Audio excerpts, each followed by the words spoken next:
ওই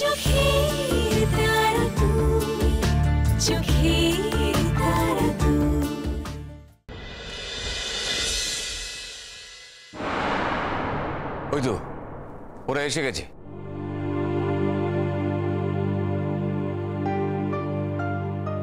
আরে কি হলো? ঋষি পজিটিভ কিছু বললো? পজিটিভ হলে কি আর খালি হাতে ফিরতো? তুমি কি যে বলো না মা, এত বড় একটা কথা বলতে গেছি, প্রথম দিনে ঋষি ওর বাচ্চাকে ছেড়ে দেবে? ঋষি একবারে রাজি হবে না।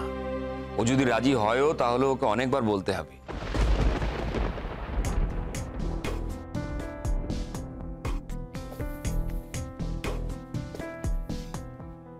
আমাদের বাচ্চার কথাটা বাদ দাও বাবা। তোমার মেয়ে কোথায় চাকরি করে তুমি জানো?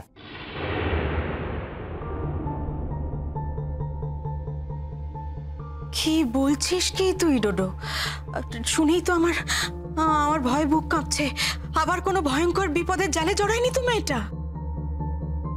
মেয়েটা বরাবরই আমার খুব সোজা সরল মেয়ে, কোনোদিন তো বাইরে সেভাবে বেরোয়নি। এখন নিজেকে না কোনো বিপদের মধ্যে জড়িয়ে ফেলে এই ভয়টাই পাচ্ছি। তাহলে তুই কি ওর অফিসটা খুঁজে পেয়েছিস? হ্যাঁ বাবা, আমরা দিদি ভাইয়ের অফিসটা খুঁজে পেয়েছি। তাহলে বল, কোথায় অফিস? কি দেখলি? গেছিলি সেখানে, নাকি আদৌ কোনো অফিসই নয়, কোনো বাজে খপ্পরে পড়েছে? দেখুন স্যার, তিতির মা সহজ সরল মেয়ে হতে পারে, কিন্তু বিপদে পড়ে গেছে জানার পরেও সেখানে থাকবে এই কথা আমি বিশ্বাস করতে পারছি না। আয়ুষ বাবা, তোমাদের কোথাও ভুল হচ্ছে না তো? শেখর আঙ্কেল, সবসময় সবাইকে প্রোটেকশন দিয়ে আপনার কি লাভ বলুন তো? দিদি ভাই তো আমারও দিদি, আমি তো চাইবো না তার নামে উল্টোপাল্টা কোনো কথা বলতে। ছি ছি বাবা, আমাকে তুমি ভুল বোঝো না, আমি সে কথা একবারও বলতে চাইনি। আচ্ছা শেখর, এখন থামো না, আগে শুনে দেখি আয়ুষ কি বলতে চায়।